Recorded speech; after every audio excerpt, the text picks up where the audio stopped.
नमस्कार बंधुरा केमन आছেন আপনারা সবাই প্রবাস কিচেনে আপনাদের সবাইকে স্বাগত জানাই। আজকে আমি বানাবো মেথি শাক ভাজা। আর এই মেথি শাক শরীরের জন্য যে কতটা উপকারী সেটা আপনারা প্রত্যেকেই জানেন। তো আর দেরি না করে আজই বাড়িতে রান্না করুন মেথি শাক ভাজা, কিংবা মেথি শাকের চচ্চড়িও হয়, সেইভাবে আপনারা বাড়িতে ট্রাই করতে পারেন। আর এই মেথি শাক ভাজা বানানোর জন্য কি কি উপকরণ লাগে সেইগুলো এবার দেখে নিই। এখানে আমি 2 আঁটি মেথি শাক নিয়ে নিয়েছি। এটা বাজারের কেনা মেথি শাক, সেই জন্য শাকগুলোকে ভালো করে বেছে নেব।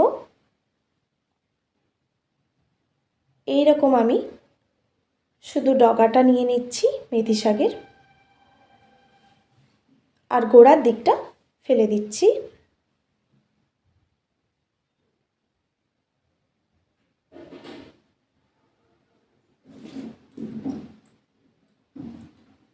এইভাবে আমি সব মেথি শাকগুলো বেছে নেব।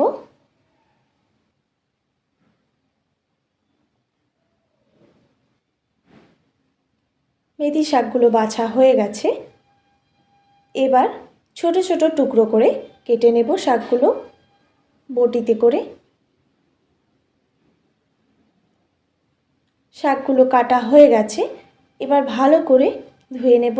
সেই জন্য এখানে আমি একটা বড় ডেচকিতে জল নিয়ে নিয়েছি, শাকগুলো দিয়ে দিচ্ছি, ভালো করে ধুয়ে নিতে হবে।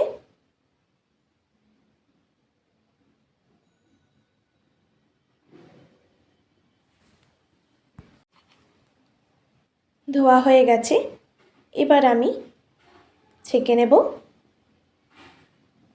জলটা ছেঁকে নিয়েছি। এবার শাকটা ভাজার জন্য এখানে একটা কড়াই নিয়ে নিয়েছি।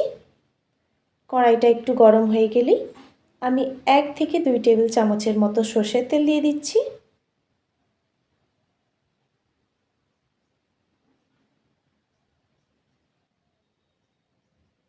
তারপর তেলের ওপর 2টো শুকনো লঙ্কা ফোড়ন দিয়ে দিচ্ছি।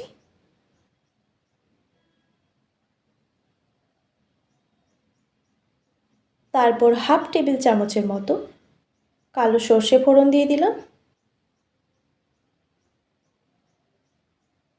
সর্ষেটা একটু ভাজা হয়ে গেলেই ধুয়ে রাখা শাকগুলো দিয়ে দিচ্ছি। তারপর শাকের ওপর স্বাদ মতো লবণ দিয়ে দিচ্ছি, আর 1 চিমটি হলুদের গুঁড়ো। তারপর এখানে আমি ছোট বাটির 1 বাটি জল ব্যবহার করলাম, যাতে শাকগুলো ভালো করে সেদ্ধ হয়ে যায়। তারপর একটু নাড়াচাড়া করে একটা ঢাকনা দিয়ে ঢেকে দিচ্ছি 2 থেকে 3 মিনিটের জন্য।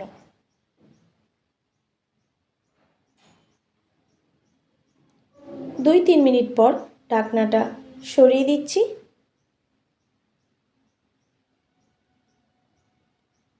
জলটাও অনেকটা শুকিয়ে এসেছে, আর শাকটাও সেদ্ধ হয়ে গেছে। এবার গ্যাসের ফ্লেমটা হাইতে রেখে শাকগুলোকে ভাজা ভাজা করে নেব।